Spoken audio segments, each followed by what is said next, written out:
Hello everyone, তোমরা সবাই কেমন আছো? আশা করি তোমরা সবাই খুব ভালো আছো আর আমি খুব ভালো আছি। তো আজকে সোনু, আমি আর ওর পাপা শপিং করতে বেরোচ্ছি। এই ফার্স্ট টাইম সোনুকে নিয়ে আমরা শপিং করতে যাচ্ছি। তো এই যে দেখো, সোনু তো খুব খুশি আমাদের সাথে বেরোচ্ছে। এই যে দেখো, দেখলেই তোমরা বুঝতে পারবে। সোনু মলে গিয়ে যা দুষ্টামি শুরু করছিল না, আর কি বলবো, আমি ড্রেস দেখবো না ওকে দেখবো আমি কিছুই বুঝতে পারছি না। তো যাই হোক, তাও সেরকম করে আর কি অল্প স্বল্প কিছু বাজার করেছিলাম। তো চলো তোমরা ভিডিওটা দেখো, দেখলেই তোমরা বুঝতে পারবে।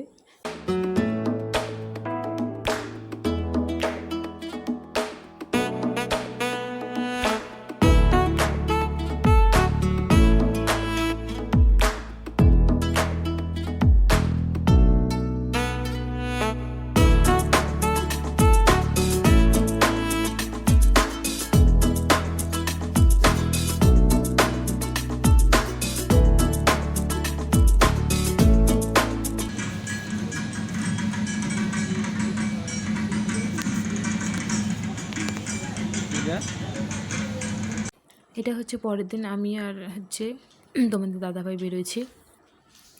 তো সেদিন আমরা শাড়ি কিনতে বেরোছি। তার আগের দিন সোনুকে ড্রেস কিনে দিয়েছিলাম, কিন্তু ভিডিও করিনি, কারণ ওকে নিয়ে ভিডিও করা অসম্ভব হয়ে হচ্ছে। শুধু মোবাইল নিয়ে নিচ্ছে বারবার আমার কাছ থেকে, সেই জন্য করতে পারিনি। যতটুকু করেছি তোমরা দেখেছো নিশ্চয়ই। তো পরের দিন আমরা শাড়ি কিনতে বেরিয়েছি পুজোর জন্য। তো এই যেখানে আমরা শাড়ি দেখছি, তো তোমরা দেখো শাড়িগুলোর কালারগুলো কিন্তু খুব সুন্দর, এমন শাড়িগুলোর কোয়ালিটিও ভালো ছিল অনেক। তো আমি শাড়ি দেখছি, আমি আগেই বলে দিয়েছি যে আমি বেশি শাড়ি দেখবো না, কারণ বেশি শাড়ি দেখলে মনে হচ্ছে না এটা থেকে ওটা বেশি ভালো, এটা কিনি, সেজন্য আমি বলেছি। তো আমি এখান থেকে একটা শাড়ি নিয়েছি। তো কোনটা শাড়ি নিয়েছি যখন আমি পুজোতে পরবো তখন তোমরা দেখলেই বুঝতে পারবে কোনটা শাড়ি নিয়েছি আমি। কিন্তু শাড়িগুলো খুব ভালো ছিল। আমার ফাইনালি এরকম শাড়ি খুব পছন্দ, হালকার মধ্যে, যাতে পরে আমি নিজেকে কমফোর্টেবল বলে মনে করি। তো চলো, এই যে আমি দেখছি। তো চলো, আজকের মতো এটুকু ভিডিও দেখা হচ্ছে তোমার সাথে নেক্সট ভিডিও। চলো, টাটা।